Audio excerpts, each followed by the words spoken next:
With a state election 7 months away, and Victoria home to 170,000 people born in India, more than any other state in Australia, both sides of politics are competing hard to win the community's support in electorates such as Tarneit and Werribee in Melbourne's west, and Dandenong and Cranbourne in the southeast. For Labor at least, Mr Kohli has emerged as one of the key conduits to that community. The Australia-India Strategy Group Australian Securities and Investments Commission records show that on August 6, 2018, a week after the Treasury Place meeting, the Australia-India Strategy Group was registered as a business name for the first time. A month later, it became an unlisted public company. From its inception, it has had Mr Kohli and his wife, Sanjoo, as directors. One observer from the Indian community, who asked not to be named because he feared his business interests would be harmed if he was seen to criticize Mr Kohli, said he had been active with both sides of politics in the early 2010s. But it was not until he formed the group in 2018, a few months before the state election, that Mr Kohli's star really rose. On its website, the group calls together various organizations and community groups to present our needs, issues and concerns within the community, as well as with the state government. It also claims to be non-political and hierarchy-free. But 2 attendees at the meetings with Mr Andrews conceded all invitees were first approved by Mr Kohli. Of all the ideas which it is claimed the group presented to Mr Andrews, the proposal to secure land in Melbourne's west and southeast on which aged care homes dedicated to the needs of elderly Indians are to be built appears to be the one it is most proud of. In a Facebook post, Mr Kohli's group said it would be entrusted with implementing the $14.5 million grant to deliver the land for aged care facilities. Luckee Kohli thanks Daniel Andrews in a Facebook post for announcing $14.5 million to build 2 aged care facilities. Facebook in January this year, Mr Andrews announced that a site in Cranbourne East had been selected to build an aged care facility dedicated to elderly Indians. It is not known what role, if any, Mr Kohli's group played in identifying or purchasing the land. A spokeswoman for Mr Andrews said all funding proposals made by the Australia-India Strategy Group were considered on their merits. Fundraising and photographs. Local Indian media outlets and social media platforms regularly feature photographs of the smartly dressed and socially active 55-year-old Mr Kohli side by side with the Premier at events, including one at Mr Kohli's home in January 2020, where $200,000 was raised to support bushfire victims. It has become like all roads to the Premier must go through Luckee Kohli, said one prominent member of Melbourne's Indian Australian community. To get invited to an event with Dan Andrews or another senior minister, you have to be in with Luckee. This has boosted Luckee's profile within our community massively. Daniel Andrews and his wife Kath with Luckee Kohli at Parliament House in 2018. Mr Kohli was first photographed in the Premier's orbit 8 years ago, at a fundraising dinner for the Labor leader ahead of his 2014 election victory over then Liberal Premier Denis Napthine. But in the lead-up to the 2018 election, the pair were photographed together on Labor's election campaign trail and celebrating Diwali in November that year. Mr Kohli was among the few in Parliament's Legislative Council public gallery to witness the swearing-in of Mr Andrews' new government in December that year. He was with the Premier again soon after enjoying the cricket at the Boxing Day Test. Throughout 2019, Mr Andrews continued to attend Australia-India Strategy Group meetings. At one, Mr Andrews and Mr Kohli were photographed with controversial real estate agent Manpreet Dandewal, who was also present at the initial meeting between the group and the Premier. Daniel Andrews and Luckee Kohli at Wyndham Holi Festival.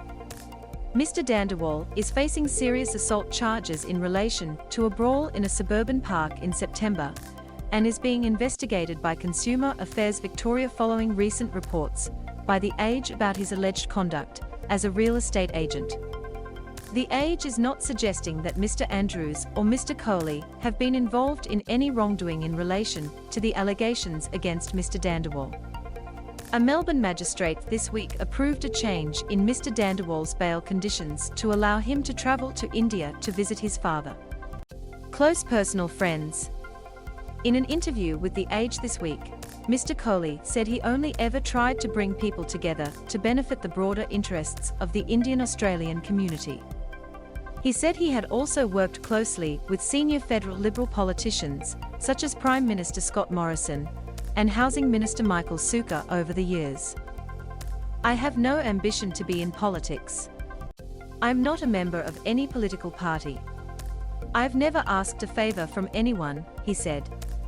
Mr. Kohli said he was not interested in responding to Ms. Vogelow's accusations of bullying because he believed everyone in the Indian-Australian community knew them to be false. Ms. Vogelow also named a former advisor in Mr. Andrews' private office, Luckee Kohli, as another member of the group who she claims bullied her. Mr. Kohli has strongly denied the bullying claims. An organisation directed by Mr. Kohli, the Victorian Cultural Association, has received at least $100,000 in grants from the government in recent years to help stage the Wyndham Holi Festival. Following Labor's 2018 election win, Mr. Kohli was employed as an advisor in Mr. Andrews' private office. He was photographed campaigning for Mr. Andrews in 2014 and for Labor's Altona member, Jill Hennessy, in 2018. Kaushaliya Vogelow, a spokeswoman for Mr. Andrews, said Mr. Kohli was employed under appropriate processes. Sources familiar with his employment, who are not authorised to speak publicly, said the job was not advertised. Mr. Kohli was sacked from his job on Mr. Andrews' private staff last year. Ms. Vogelow, who in 2018 was elected as a Labor member for the Upper House's Western Metropolitan Region, has alleged the bullying began that year after she switched from Mr. Andrews' socialist left faction to the more right-wing Labour moderate group headed by former Minister Adam Samurek. Mr. Samurek's involvement in alleged industrial-scale stacking of ALP branches, including allegedly paying for party memberships of people from the Indian-Australian community, in a bid to expand his power base, led to his dumping as a minister in 2020, and an investigation by Victoria's anti-corruption watchdog. Ms. Vogelow, who did not respond to requests for comment for this article, has said she filed a written complaint about the alleged bullying and harassment of her with Mr. Andrews' office in May last year. She also maintains that allies of Mr. Andrews had intimidated, mocked, and sneered at her at public events. Individuals from this same group of men had also sent her threatening text messages in the early hours of the morning and, in one instance, grabbed the bicep of her husband in a state of rage at a public event. Mr. Andrews has rejected Ms. Vogelow's accusation that he was also involved in bullying her by ignoring her at public events. WorkSafe Victoria is investigating Ms. Vogelow's claims. Loading the real estate agent. Mr. Dandenong, a real estate agent and property developer, who has been involved in the sale of more than $3 billion worth of land on Melbourne's fringe over the past decade, has also been a prominent figure in the Australia-India Strategy Group. His company, PSP Property Group, sponsored Indian community events at Parliament House attended by Mr. Kohli, Planning Minister Richard Wynne, and then Roads Minister Luke Donaldson in 2018 and 2019. "Everything I touch turns to sold." Manpreet Dandenong Amon Gallagher, Mr. Kohli, said the real estate agent was just one of many business figures from the Indian-Australian community keen to raise issues with politicians. "What people do in their business we don't know because it is not our business," he said when asked about Mr. Dandenong's assault charges and alleged misleading real estate practices.